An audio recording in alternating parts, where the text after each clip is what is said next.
So, I was feeling nostalgic, and I decided to talk about Lost Tapes. You know, Lost Tapes. That thing we all watched on Animal Planet decades ago when Animal Planet was, well, watchable. So, if for those who don't know what Lost Tapes is, Lost Tapes was basically a video. It did involve videotapes. Basically, it was a TV series that ran for 3 seasons on Animal Planet in the early 2000s, and it came on late night and was basically like this horror anthology show, kind of like what you'd see nowadays, but it was all point of view. It was all found footage. It was like it took the idea of found footage and just ran with it, like Usain Bolt. And I occasionally have these kicks because you can't find the episodes usually a lot on YouTube these days. And basically, you can find. I said basically 3 times. You can just go on YouTube these days. I think you still can, and check out all these videos on YouTube and watch these shows. And for the most part, remember we all thought they were scary? Yeah, not a lot of them are scary. Not a lot, to say the least. They are far from scary. They are very far from, they are a far cry of being scary these days. So these shows were all, for the lack of a better word, they were all these different kind of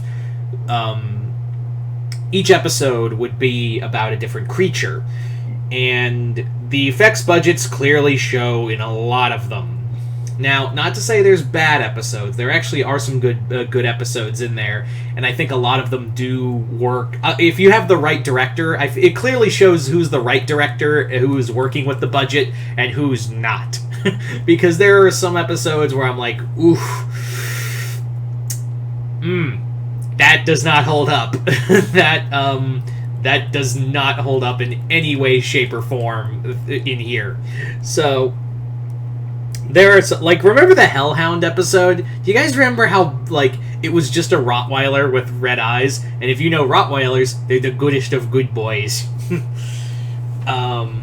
So we basically had some episodes like Hellhound, but then there were some other episodes that are generally creepy, and others who are pretty atmospheric and actually hold their own in a lot of them.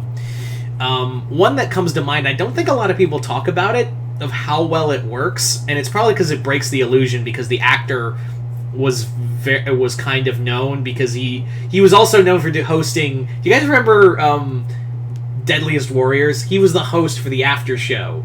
It's funny because they were basically going on at the same, I think roughly the same time Deadliest Warrior and Lost Tapes were going on at the same time, so it kind of broke the illusion of being realistic. Quotation marks, because quotation. Yeah, the Kraken one is always a personal favorite of mine, because it's a perfect example of we can do creepy and do atmospheric on a budget. It's pretty cool. I really do enjoy this kind of dark setting, and also you don't see it. It really plays on the whole you don't see it, except for lights and whatnot. Although, can I be honest? Can we talk about real quick the whole thing about the beginning of it, because it's supposed to be in the Baltic Sea, right? I think it's supposed to be in the Baltic Sea, and the guys are switching between I think Russian and American. They keep switching in between the two, and it's off-putting. I don't understand that, but whatever. Other episodes that just did nothing for me were the Dover Demon. That wasn't fun. There was also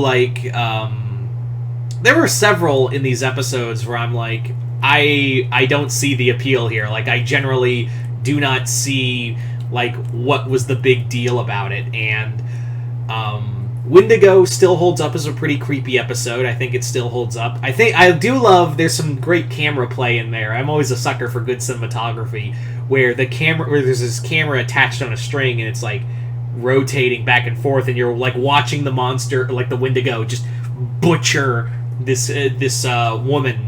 Like it's like showing you like it closing in, like it's getting closer as it's swinging back and forth. I'm like, that's really cool. You know, once again, the Wendigo costume, it does not hold up. It looks like a dude, you know. He looks like a dude you'd see in Fallout, like a character you'd shoot at in Fallout. Like I just feel like that's kind of it. The Mothman one is pretty garbage. I feel like someone watched Twin Peaks and went, I can do that on a shit budget. The Jersey Devil one I do think is good. I think that one, the Vampires one, both that and Strigoi are pretty good, are very well done. It's also a perfect example of good budget and putting it where it needs to be. I got jump scared pretty good. The first time I watched the Strigoi episode, I got jump scared twice because there's two really good and one I was like, okay, I know this. God damn it, I saw that one. I even saw that one, and then there was another that got me good, and that was towards the end with the Strigoi episode. Another episode I think is worth watching that definitely still holds up, even though it's kind of like it lags at times. I think that ending is just stuck with me. I think the ending is what stuck with me, was the Monster of Monterey Bay. If you don't know what the Monster of Monterey Bay is, the Monster of Monterey Bay is a cryptid that is kind of like California's Nessie, in a way. The Monster of Monterey Bay episode it's kind of boring. I mean, it is kind of like a seaside kind of thing. But it's the end that gets me, where the woman who's driving the boat gets knocked over and she's trying to paddle back, and you don't see it, but like something's like keeps pulling her down over and over again, and it just kind of like plays on that fear of, because I've fallen off of a boat and I freaked the fuck out, so I was just having like a mini panic attack over just having that. And I can't, like, that's what I think works for the Monster of Monterey Bay episode, is that ending where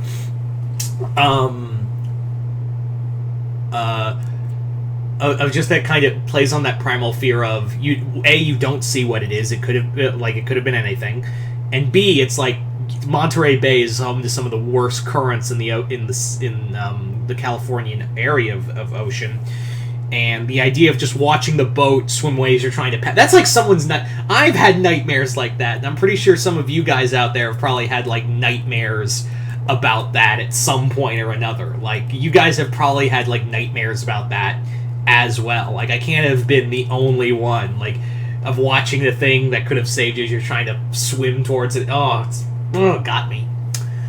As for fun episodes, for just fun, even though they're stupid, campy fun, is The Beast of Bray Road, because the plot is completely fucking nonsensical. It's about this like right-wing conspiracy militia group who's made camp in Bray Road, Wisconsin. I mean Elkhorn. At Bray Road's in Wisconsin, in Elkhorn, excuse me. But yeah, they make it they make this right-wing group like militia group ready to like attack a U.S. base, and they get caught by they get attacked by the Beast of Bray Road, and I'm like, this is stupid, but it's so much like Predator. It's fun, like it's low-budget Predator. That's what I really like about it, or Dog Soldiers if you want to be a little more closer to werewolves. The Devil Monkey one is pretty fun.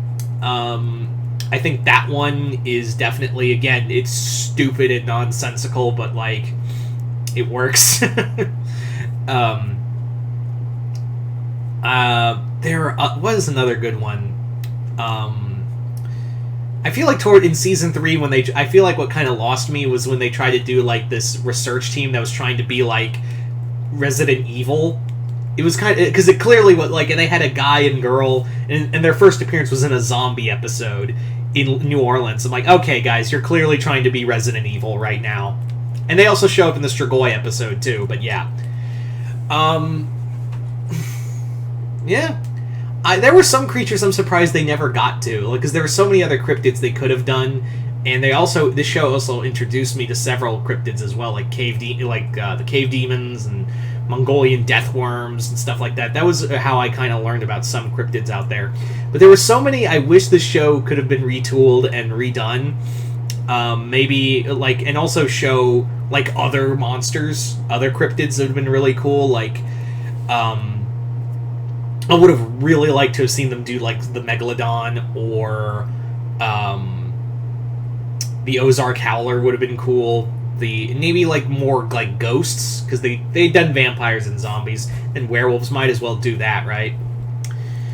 All in all, I just thought about doing this episode, and I know I'm kind of rambling at this point, but like, it was really just for, hey, I'm feeling nostalgic, and I can't be the only one who has seen this show and been like, hey, this is a lot of fun. I figured this would be kind of fun to do as like a hey, it, like breaking out the member berries. Like, that's really what I'm really doing here is like, member Lost Tapes.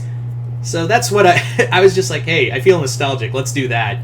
So you guys tell me in the comments below, what did you guys think of Lost Tapes? Did you guys like it, hate it, and what was your favorite episode? And if they could bring it back, what monsters would you like to see, would you have liked to have seen done on the show? Just comment below, let me know. Other than that, I'm Mr. Multiverse. I'll see you next time in the Multiverse.